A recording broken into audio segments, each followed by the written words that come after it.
Boa tarde a todos.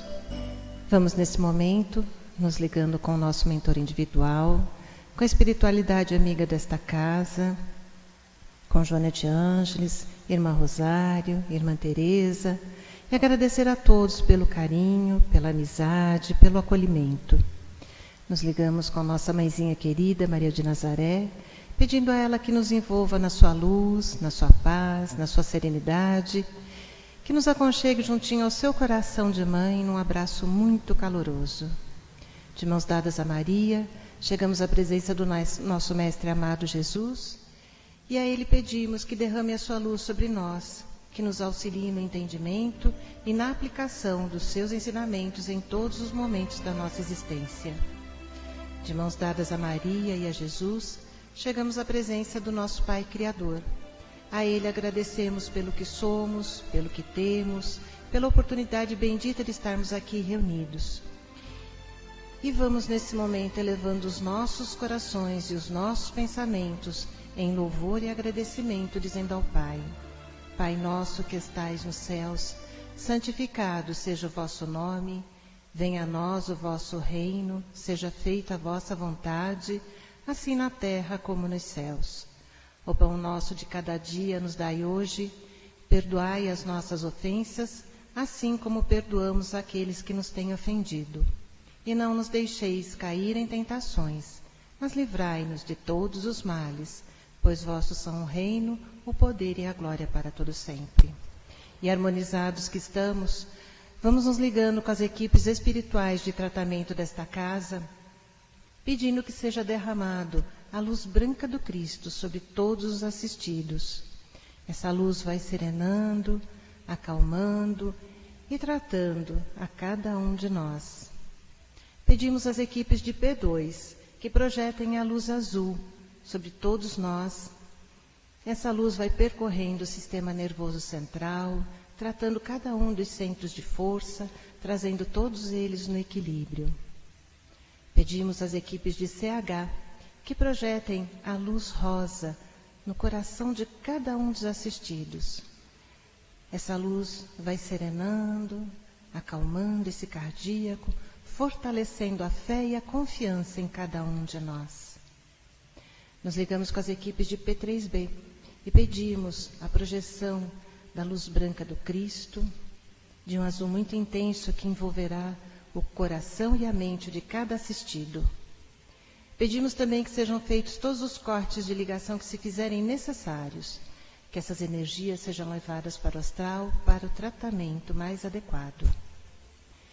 E vamos projetando um azul muito intenso em todo o sistema nervoso central e periférico, neurovegetativo, um rosa claro no cardíaco para aumentar a força, a confiança, a fé, um amarelo claro no frontal para ter pensamentos positivos, maior ligação com o mentor individual e força de vontade.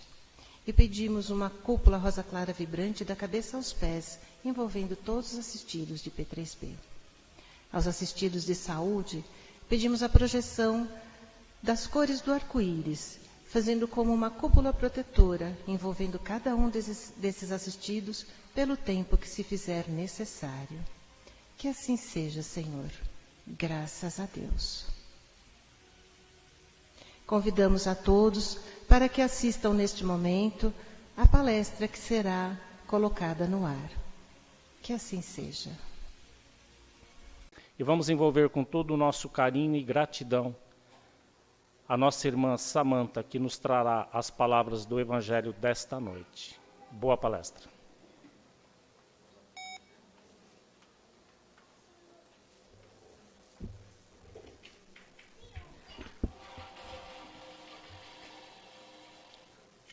Boa noite a todos. Que a bênção de Jesus recaia sobre nós mais uma vez, a fim de que o meu bem servir e o instruir-vos dos senhores ocorra da melhor forma possível. E o tema da nossa noite é o entendimento das dores terrestres. Então hoje a palestra é só para quem tem alguma dor. Todo mundo, né, gente? Cada um carrega a sua. A dor pode ser física, psicológica, emocional, recente ou um pouquinho lá atrás, mas todos nós carregamos as nossas dores E a gente vai falar um pouquinho sobre entender. Porque sempre que alguma dor nos acomete, seja ela qual for, a nossa primeira pergunta é, mas por que eu estou passando por isso? Por que essa situação? Né? E a gente quer entender o porquê daquilo. Tem uma frase do Nietzsche que diz, quando nós temos um porquê para viver, nós somos capazes de enfrentar qualquer como. Então a questão não é como viver, mas por que viver este como. E a gente vai tentar refletir um pouquinho sobre isso nessa noite, para a gente sair um pouquinho assim. Não que eu vou dizer a resposta do porquê cada um está sofrendo, porque isso é muito pessoal. Mas se eu conseguir aqui falar o que me programei e vocês não dormirem, a gente chega numa conclusão boa aqui de entender alguma coisa, certo? Vamos lá, primeiro, da onde vem a dor? Porque a dor, ela não é uma causa em si, ela é um efeito que eu sofro por conta de uma causa. Então, o Evangelho segundo o Espiritismo vai explicar que existem causas atuais, ou seja, a dor que eu sinto agora, ele tem uma causa, não vem do nada. E onde está essa causa? Ele começa a explicar assim, de forma bem clara, ele diz assim, analise friamente as suas atitudes. Se você tivesse feito ou não tivesse feito isso ou aquilo, você estaria passando por isso hoje? E ele diz assim, analise friamente. Por que ele fala analise friamente? Porque quando a gente pensa no que aconteceu, a gente sempre tem uma desculpinha, mas aqui naquela época, porque eu não sei o quê, porque também o outro, né? Então, ele diz, não, analise friamente. Daqui eu cheguei aqui. Se eu fiz isso, esse caminho, a gente analisa friamente. E quase, vamos dizer que não é 100%, vai uns 70%, Joana diria aí, 73%, vai das vezes a causa das nossas dores são atuais. São de decisões que nós tomamos. Foram de momentos impensados, momentos onde a vaidade, o orgulho, onde a ganância falou mais alto. Então, qual que é a ideia de entender esse sofrimento? Então, eu entendo que eu passei por aquilo que eu dei causa. O que eu vou fazer agora? Eu vou ficar sofrendo essa dor porque eu mereço, né? Tem gente que fala assim, espírita gosta de sofrer. Nada a ver. A gente não gosta não, mas a gente quer entender por que precisa sofrer. Então, o ensinamento que o Evangelho traz é mais ou menos o seguinte, você faz essa análise, descobre lá por que você está sentindo ou está passando por essa dor hoje. Você volta naquele momento e você vai ressignificar ele. Você diz, eu fiz isso porque naquela época eu era assim, eu pensava daquele jeito, eu era imaturo, deixei a vaidade. Uma série de análises você vai fazer naquele momento, ressignificando, sem culpa. Porque eu fui uma péssima pessoa. Não, era naquele momento. Você vai ressignificar aquilo, aprender. Então, diz assim, peraí, hoje eu sinto essa dor porque lá atrás eu fui orgulhosa. Então, quer dizer, não é bom ser orgulhosa. Então, eu aprendo e me transformo, vou deixar de ser orgulhosa. É fácil? Não. Mas a gente vai fazendo um raciocínio através, e um entendimento através da dor. Então, essa dor vai fazendo algum sentido para mim. A gente sempre entendendo, que eu coloco aqui, que as nossas ações ecoam, né? Nós fazemos hoje e isso vai ecoar. Não adianta a gente achar que fez, ninguém vai ficar sabendo. Não. Essa ação vai ter uma repercussão. E nós fizemos outro dia uma pergunta no grupo que nós trabalhamos, que é muito a respeito dessa dor. Ele diz assim, a minha atitude ou as minhas atitudes na vida são compatíveis com o resultado que eu quero da vida? Então, as minhas atitudes na vida são compatíveis com o resultado que eu quero dela? Pensa assim, eu quero uma vida de paz. Todo mundo quer, né? Ter uma vida de paz. Mas a minha atitude é de paz ou é briguenta? Porque se minha atitude for briguenta, não está de acordo com o resultado que eu espero da vida. Aí eu sofro, aí eu choro, aí Deus é injusto, porque a vida de todo mundo é boa, menos a minha. Mas as minhas atitudes não estão sendo coerentes com o resultado que eu quero. Então eu preciso entender que resultado eu quero uma vida de paz? Então eu vou ter que ter atitudes de paz. Porque senão é loucura a gente fazer uma coisa e querer outro resultado, não é? A gente vai começar a entender que se eu estou dando causa a essa dor, né, se a causa dessa dor é minha, a responsabilidade também é minha. Aí a gente já para com a questão da vitimização, pobre coitado de mim. Mas aí você vai dizer assim, não concordo, porque tem coisas que aconteceram na minha vida que eu não dei causa. Coisas que simplesmente aconteceram independente das minhas atitudes, das minhas escolhas. E aí a gente vai entender o seguinte, todo efeito tem uma causa. Isso é lógico, isso não é questão religiosa, não, isso é lógico, concorda? Se a causa, você está sofrendo efeito, se essa causa não está nessa vida, está onde? Em outra vida. Se não está nessa, está em outra. Por isso que a gente compreende a reencarnação, que aí já é uma outra palestra, né? Mas nós vamos entendendo por que algumas crianças já nascem com algumas questões, porque passamos por questões graves nas nossas vidas, independente da nossa vontade, porque isso foi dado causa em um outro momento. Então, as dores, da onde elas vêm, essas dores que a gente tem? Ou aqui atuais, dessa própria vida que nós mesmos plantamos e agora temos que colher, ou de vidas passadas, porque se Deus é bom, justo, o que eu passo tem que ser justo. Né? Tem um livro um dos livros que eu li para me preparar para esse nosso encontro, é o Ave Cristo, escrito pelo Chico Xavier e psicografado pelo Chico Xavier e ditado pelo Emmanuel. E tem o Corvino, que é um personagem amadurecido, um mentor, né? E ele diz assim para o Varro, que é o personagem: a justiça é perfeita, ninguém chora sem necessidade. E uma outra frase que eu gosto, que ele diz assim: não há dor sem causa e não há alegria sem merecimento. É questão de justiça divina. Então, se meu Deus é bom, é justo, o que eu estou passando é justo. Não é tão bom. Mas eu não posso me crer injustiçado, porque senão meu Deus não é suficientemente bom. Então, eu vou entendendo que essa dor, daquele raciocínio que nós fizemos, eu tenho uma dor, eu volto na causa dessa dor que está dentro de mim, reavalio, ressignifico e aprendo. Então, a dor é uma dor aprendizado, sempre. Não é dor punição. Eu fiz, agora vou ter que pagar. Não tem nada disso, porque Deus não é amor. Como ele vai fazer você sofrer para você pagar? É amor. Se a gente aprender pelo amor, pronto. É só uma questão de aprendizado. Então, é uma educação a dor. Quem é pai, também quem não é pai, mãe, mas já deve ter ouvido uma frase, porque eu vi, uma amiga minha mesmo essa semana me fez lembrar dessa frase, que diz assim: o pior que você pode fazer para o seu filho é dar tudo para ele. Já ouviram? Não é? Porque se a gente dá tudo, que a gente fala de mão beijada, né? Se a gente dá tudo, o que acontece? Eles dão valor? Não, né? A gente tem essa noção.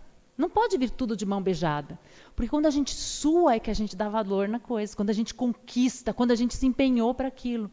E aí a gente que é bastante saudosista, porque a gente já passou a infância, então a gente sempre acha que a nossa infância era boa. A gente esquece as coisas ruins que aconteceram, né? Mas que nem lá na nossa infância a gente ganhava pouco presente, não ganhávamos? Então a gente cuidava da boneca, cuidava do carrinho, não é assim? Hoje nos bufês eles já saem com sacos de brinquedo, não é? A gente fala, eles não dão valor, porque é tudo muito fácil. Nessa época a gente ganhava pouco e punha na cama. Vocês punham na cama? Punha assim, de cama, né? Punha os presentes na cama. Aí chegava as visitas, você mostrava os presentes, né? Aí tinha uma amiga minha que falou que eu não sabia essa mandinga, ainda bem porque espírita não é supersticioso, mas falou que tinha que colocar o papel de presente embaixo da cama. Falou isso daí para mim. Então a gente deixava, é verdade, tem gente que está falando que tá vendo? Deixava tudo em cima da cama, o presente, naquele valor, né? Aquele precioso, aquele presente na cama. Aí chegava uma visita e dizia, esse cara aqui é da madrinha, não era assim, gente? Então, era tudo muito, né, valorizado, porque era difícil de você ganhar. Espera mais um ano para ganhar tudo aquilo de novo. Então, a gente tem muito claro isso para a gente fala para os nossos filhos. Né? Às vezes tem muitas mães que vão a muitos consultórios e dizem, eu não sei mais o que eu faço. Eu dou tudo para ele, eu dou tudo que ele me pede, eu dou. E aí, às vezes, a terapeuta diz, é que está o problema, né? E por que quando a gente é filho de Deus, a gente não entende isso? A gente quer que ele dê tudo. A gente acha que não precisa suar para ganhar nada e para aprender nada. A gente quer tudo fácil. Quer fazer uma oração e tudo se resolver. Veja como as coisas mudam e são incoerentes. A gente entende isso em relação ao nosso filho, mas não em relação a Deus. E quando eu estava estudando sobre isso, eu lembrei de um texto, ele já foi bem divulgado, um tempo atrás ele foi mais divulgado, pode ser que vocês tenham visto ou não, mas eu vou falar um trechinho dele, e o título dele, quem quiser chegar em casa, ou quem já estiver lá em casa, que está assistindo a gente pela internet, dá uma gugada, como falam, né? E o texto chama Pais Maus. Mas muito legal esse texto, já viram? Já viu? Muito legal, né? Pais Maus. E eu peguei um trechinho. Então, o pai, ele diz que ele vai explicar para os filhos dele, quando os filhos conseguirem entender, porque é assim, né, gente? a gente é filha, a gente acha que tudo é errado que o pai da gente faz. Ai, que errado isso, errado aquilo. Quando eu for mãe, eu não vou fazer isso, porque quando eu for... E aí, quando a gente é mãe, faz a mesma coisa. Porque aí a gente compreende por que eles faziam. A gente entende o sentido de muitas coisas. Eu brinco que quando a gente ia em excursão, e eu já estava grande, a minha mãe fazia o tchau não. E eu queria morrer de vergonha que minha mãe fazia o tchau no ônibus, né? E eu falava assim, nossa, quando eu tiver filho, eu não vou fazer o tchau do ônibus, porque é muita humilhação. Hoje, quando tem excursão, eu entro no ônibus, né? Eu entro para ver se está de cinto de segurança, ainda falo assim para o motorista, vai com calma que a carga é preciosa, hein? Ainda falo assim com o motorista. Eu acho que minha filha quer morrer de vergonha. Mas naquela época eu achava um absurdo, eu entendi, depois de ser mãe, muita coisa. Então a gente vai entendendo os porquês. Na hora que a dor chega na nossa vida, a gente não quer entender por que tem que passar por aquilo. Porque a gente é o filho teimoso que quer tudo na hora, todos os sims do pai. E aí a gente tem alguns pais que a gente considera mal, né? Que bom que nossos pais foram muito maus com a gente. Né? Foram os piores pais, eu falo. Ainda bem que a gente seja pais muito ruins para os nossos filhos poderem aprender algumas coisas. E nesse texto tem uma parte que ele diz assim, eu os amei o suficiente, falando para os filhos, e a gente já se vê Deus falando para a gente aqui, né? Ele diz assim, eu os amei o suficiente para fazê-los pagar os doces que pegaram na mercearia e dizer ao dono, eu peguei isto e vim devolver. Eu os amei o suficiente para ter ficado em pé junto de vocês 2 horas enquanto vocês arrumavam o quarto, coisa que eu podia fazer em 15 minutos. Eu amei vocês o suficiente para deixá-los assumir a responsabilidade de suas ações, mesmo quando as penalidades eram tão duras que me partiam o coração. Mais do que tudo, eu os amei o suficiente para lhes dizer não, quando eu sabia que vocês poderiam me odiar por isso. E vocês muitas vezes me odiaram. Essas eram as piores batalhas, mas eu venci porque vocês venceram. Então esse texto aí, ele se prolonga numa série de chororô, que eu não consigo ler ele até o fim sem chorar, mas dizendo exatamente isso. O amor é assim, é o amor que educa, que ensina, que corre o risco de ser odiado, mas não tem problema se for para o filho crescer. Então a gente entende isso enquanto pais, e vocês entenderão enquanto filhos, mais para frente. Só que quando a gente fala de Deus, a gente se joga no chão e faz as birras como nós fazíamos quando éramos adolescentes, mesmo sabendo hoje que os nossos pais estavam certos. Tem nesse trecho do livro que eu li, o rapaz está chorando, o Varro, né, e o Corvino chega e diz para ele assim, Varro, aceita-te o evangelho para que Jesus se transforme em seu servidor ou para que tu te convertas servidor de Jesus? Olha só que pergunta. Quer dizer, você quer o evangelho, quer ser espírita, quer ter uma religião para que Jesus faça a sua vontade? Né? Que ele sirva você ou você servir ele? Porque a gente muitas vezes faz isso. Olha, eu estou indo à igreja, eu estou indo sempre toda semana, não falta uma semana. Por favor, né? Não é assim? Vê se dá uma melhorada. É assim. A gente quer fazer as coisas para ele nos servir, nos atender, nos dar aquele saco cheio de presentes do buffet.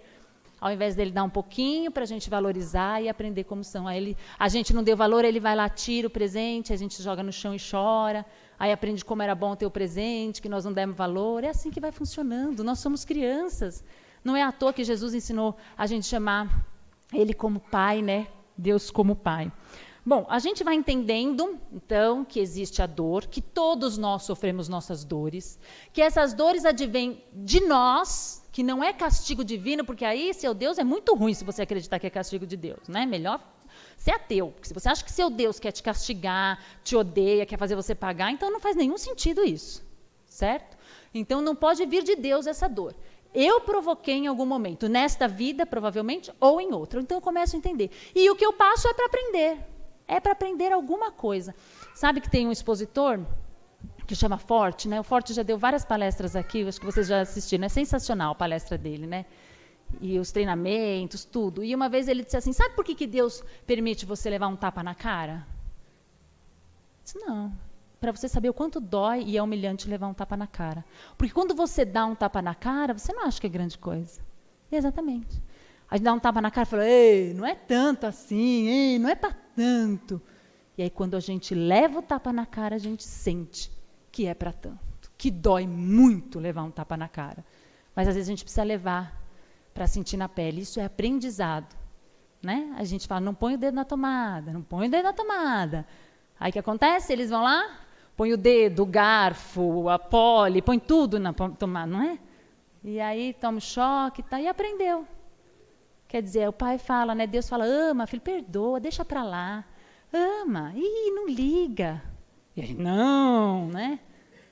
Então a gente começa a entender que tem um porquê nessas dores, as causas são justas, e aí vai criando em nós uma palavra que se chama, e um sentimento, na verdade, né, que é designado pela palavra esperança. Esperança que este momento que nós vivemos na Terra, essa experiência é uma prova, nós estamos na escola, estamos aprendendo o tempo inteiro. Uma hora vai bater o sinal e a gente vai embora, não é? Plim, bateu, cada um vai num horário aqui, né? Bateu o sinal, nós vamos embora e existe um mundo melhor, que é conquistado pelo quê? Pelo esforço que nós fizemos para nos melhorar aqui. Ainda essa semana eu estava dando aula numa das salas, né, que os meninos até estão aqui, e a gente estava falando da morte, não estava? Falando que vai bater o sino e nós vamos levar, e vamos levar o quê, lembra? Vamos levar o que a gente viveu, o que a gente aprendeu. Então existe essa esperança, porque existe um outro lugar. Né? E o Cláudio Sinotti, ele fala que o maior símbolo da esperança é aquela música Over the Rainbow, sabe? Que é do Mágico de Oz. Somewhere, vou cantar agora. Somewhere over the rainbow, que é um lugar além do arco-íris. Então ela está naquela cena escura, depressiva, e ela acredita, ela sabe que aquilo é um momento difícil, mas que existe uma esperança, que existe um outro lugar. Então ele traduz esse como um momento de esperança. Eu não estou falando de esperança, gente, no sentido de ilusão. Porque ilusão é pueril. Ilusão é você fazer tudo errado. E ele, ai, meu Deus, mas eu acredito que Deus vai. Não, para com essas loucuras, né? Quer dizer, isso é ilusão. O que é esperança? A esperança é entregar com fé na mão de Deus. Eu sei que eu estou passando, é necessário, é um aprendizado, não é conformismo, de jeito nenhum. Ah, tá bom, né? Vamos lá, vamos embora, é para isso mesmo, então. Não. É aquilo que nós falamos, é pegar a situação, pegar a dor, entender, aprender, dizer, eu não quero mais isso na minha vida, então eu não vou agir mais dessa forma. Então, é todo um processo. E nessa esperança e nessa fé de entregar a Deus não é a ilusão. Quando eu falo de esperança, eu até escrevi aqui que tem uma passagem no Sermão da Montanha, que é lindo o Sermão da Montanha. E se a gente entendesse e levasse para a vida da gente uma frase daquele sermão inteiro, já estava bom. Jesus diz assim para a gente, não se turbe o vosso coração. Crede em Deus e crede em mim. E a gente faz o quê? Quer estar no controle, fica um desespero, não crê que aquela é a situação que nós precisamos vivenciar para um aprendizado. Que eu estou sentindo sim um tapa na cara que dói, mas porque dei outrora e não aprendi o quanto doía. Então é uma fé que faz sentido, uma esperança que faz sentido, não é algo pueril, algo milagroso, algo não. Se você está agindo de uma forma, você terá consequências. Lembra que no texto estava dizendo, né? Deixar que você assumisse as responsabilidades, uma coisa assim, né? Mesmo que isso doesse no meu coração. Lembra quando ele diz assim, fiquei 2 horas ao seu lado para ver você arrumar o quarto, coisa que eu podia fazer em 15 minutos. Você acha, se você assiste Discovery, Animal Planet, Discovery, que nem eu gosto, de ver aquelas coisas do mar, os animais, de ficar besta com Deus, vocês ficam besta com Deus? Eu fico olhando e falo, gente, tem aqueles programas de aéreos, né? Vista aérea, Brasil de cima, não sei o quê. Eu acho sensacional as paisagens. Aí eu fico pensando, mas se Deus fez tudo isso, o que é resolver aquela cheque especial? Que não é nada para ele. Ele podia, não é? O que é para ele isso? Não é verdade? Não é nada, é uma questão de números. Ele tem, né? Ele vai lá e multiplica o que tem na minha conta, em nome de Jesus, né? E por que ele não faz isso? Ele tem todo o poder para tudo, gente. ele não faz? Como o seu pai, como a gente, como esse texto aqui. Porque a gente precisa aprender a arrumar o quarto. E a gente sempre aprende isso, né? Aí você vai, aí as professoras na escola, ou né, você vai na terapeuta, deixa ele fazer as coisas. Deixa, a criança está desvirando a roupa, você com pressa, ele está desvirando. Naquele sofrimento, você está ali do lado, vamos, que estamos atrasados. Ai, que vontade de pegar aquela roupa e desvirar, de amarrar aquele cadarço rapidinho, 2 vezes, porque ele amarra frouxo, não é assim? As crianças amarra frouxo. Ai, vai dando uma agonia, você quer ir lá amarrar o cadarço. Não vai, não é isso que eles falam para a gente? Não faça por eles. Eles têm que aprender, né, Fê? Tem que aprender. Ai, mas a gente que é criança não, a gente quer que amarra o cadarço, penteie o cabelo, quer que Deus faça tudo. Então as coisas até que a gente compreende, mas não consegue, ou não tem vontade, porque não é conveniente aplicar na nossa vida. Mas quando a gente vai fazendo esse raciocínio de entendimento da dor, que ela é necessária, que ela é aprendizado, que não é maldade de Deus, que não é castigo, que não é nada disso, a gente chega numa palavrinha que a gente ouve muito quando a gente está passando por uma dor, e vai conversar com alguém, e alguém fala assim, você precisa ser resiliente. Aí está lá no buraco, né, gente? Descobre que tem um -1 do buraco. Vocês já descobriram que tem um -1 no buraco, né? Tem um -1 no buraco. E a pessoa vem falar para você que tem que ser resiliente. Se a gente não fizer todo esse raciocínio que nós estamos fazendo há alguns minutos aqui, é difícil achar que vai brotar resiliência. Pensar, que bom que eu estou passando por isso. Não vai. Se a gente não parar na hora que o problema está acontecendo e pensar tudo isso que nós estamos conversando, não chega do nada a resiliência. A resiliência é aquele sentimento, para quem está sem entender um pouquinho da resiliência, é até da física, né? Que você estica o elástico e ele volta ao estado que ele era. Alguns explicam, tem o bambu, vem o vento, ele enverga, mas não quebra, né? A gente é assim, e aí ele volta. Então, a resiliência é isso, é você passar por algumas situações, mas não desistir, aprender com aquela situação, não se desesperar. Só que eu discordo de uma coisa, quando falam na física, que você puxa e volta para o mesmo jeito. Vou perguntar para vocês, depois que vocês passaram uma dor imensa na vida de vocês, quem chegou a passar, vocês voltaram a ser iguais o que vocês eram? Jamais. Jamais. A gente cresceu muito, não cresceu? A gente aprendeu que tem coisa que não tem que dar valor. A gente aprendeu que tem valor mesmo. Então, essa questão da resiliência para voltar a ser não. Quantos de nós, depois de passar por aquela situação, dizem, como eu voltei aquele dia do enterro? Como eu consegui trabalhar depois? Que força que eu tive para levar aquilo adiante? Como eu superei aquela separação, aquela frustração, seja ela qual for. E aí você vê o quanto você é grande. E aí o pai lá de cima fala, valeu fazer sozinho, hein? Aprendeu, cresceu, já está um moço. Não é assim que a gente fala quando eles amarram o cadarço sozinho? Já está um moço. Amarra o cadarço sozinho, já está um moço. Aí eles ainda viram e falam, na balada? Não, ainda tem 7 anos, não é? Então, é essa a ideia da resiliência. Você, além de não esmorecer, você aprender com aquela situação e se transformar.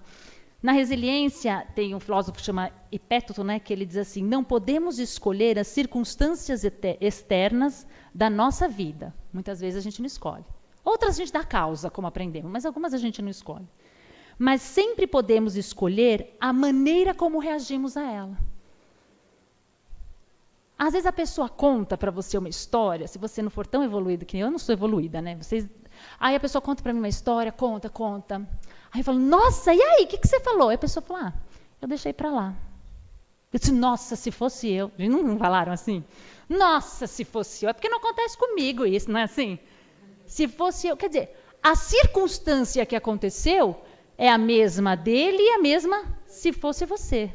Só que a reação é diferente. Isso a gente escolhe, como a gente vai reagir.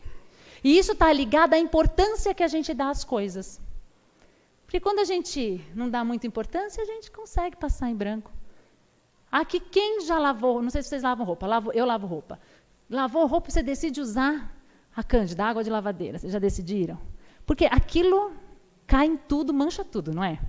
Eu não consigo entender aquilo. A gente põe até aquela roupa que o pessoal está usando para o coronavírus, sabe? A gente põe tudo aquilo para lavar com água de lavadeira. Você faz ou não faz?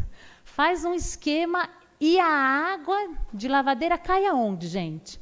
Na camisa do marido. Cai no vestido que você comprou. Não é assim? Você fica doida. Mas eu vou dizer para você, cai no pijama também. Teu pijama também tem uma gotinha branca lá. Só que quando cai no pijama não tem muito problema. Não é assim? O problema é quando cai na camisa de seda. Por quê? A circunstância, o que aconteceu é a mesma. Agora, o valor que você dá para aquilo é que faz aquilo ser grave. Então, com a dor e esse entendimento, a gente começa a ver o que vale a pena, o que é aprendizado, o que não vale a pena se indispor. A gente vai começar, sabe, modo avião. A pessoa começa a falar muito, gente, pá, modo avião. Você está lá, modo avião, tem gente que não vale a pena, não é? Vale a pena, modo avião e vai, segue viagem, segue viagem. Não é verdade? Senão a gente quer cobrar tudo, aí a gente provoca uma situação, depois sofre com essa situação. Então, para quê? Modo avião, a gente vai aprendendo isso quando a gente entende a dor. E quando a gente entende que a dor vai ser tão grande proporcionalmente ao valor que a gente dá para ela. Porque o pijama não tem problema cair, Cândido. O problema é que a gente dá mais valor para a blusa, lógico, a gente pagou mais caro. Além da resiliência, a gente vai falar de resignação. Resiliência, então, a gente cresce. E resignação? Resignação é aceitar, gente. Pronto, é isso que teme e acabou.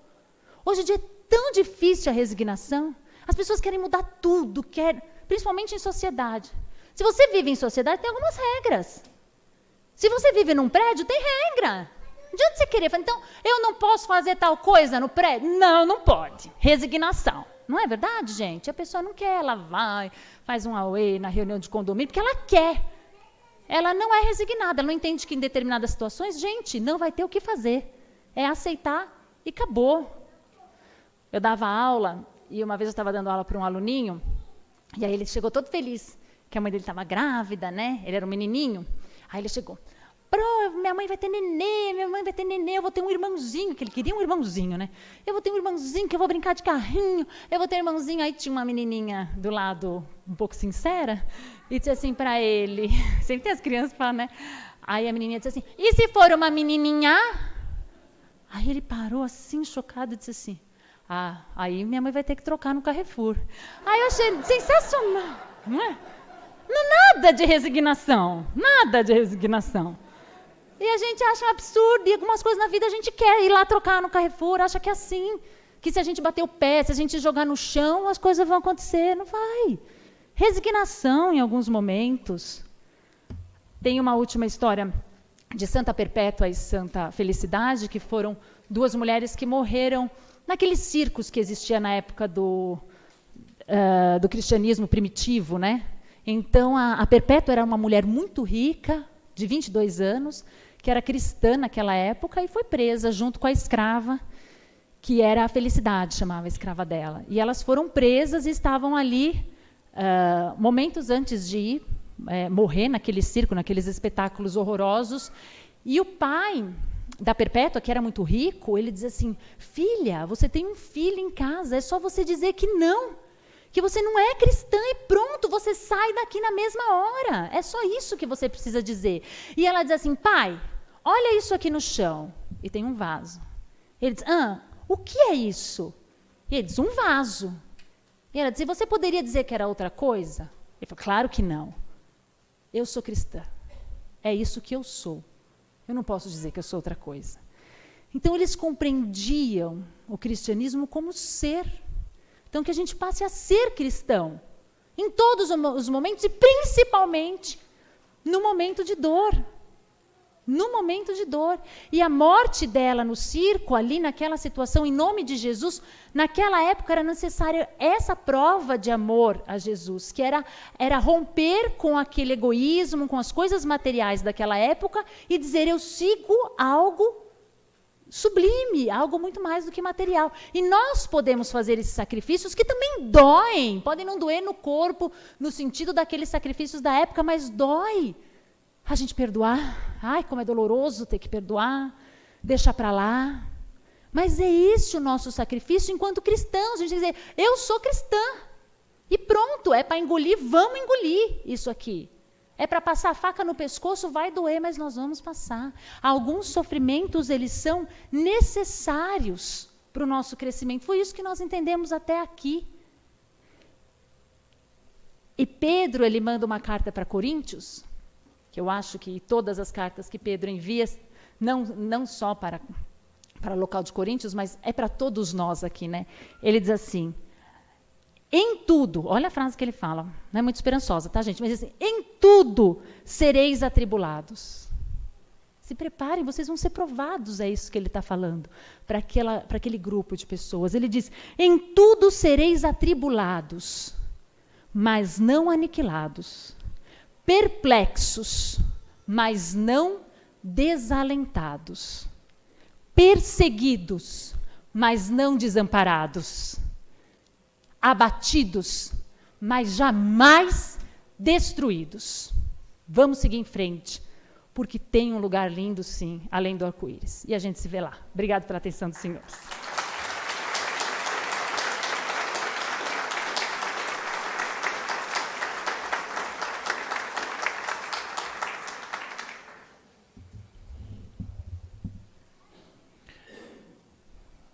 Preenchidos pelo amor divino, através das palavras que acabamos de ouvir, que possamos elevar as nossas vibrações em doações, entregando parte do amor que aqui recebemos aos desamparados, aqueles que não têm um teto, aos órfãos, aos doentes, nos asilos, onde quer que se encontre um irmão necessitado. Que possamos também distribuir por todo o nosso planeta a paz, a harmonia e a serenidade. Aqueles corações que se esqueceram do amor de Deus, para que possam resgatar este amor, que os aliviará, trazendo-lhes de novo a vida plena concedida pelo Pai Maior. Que possamos retornar aos nossos lares sob a proteção de nossa Mãe Maria, e que ao chegarmos lá depositemos este amor nos corações de cada um daqueles que convivemos. Que Jesus abençoe a todos, uma ótima noite e um excelente final de semana. Vão com Deus.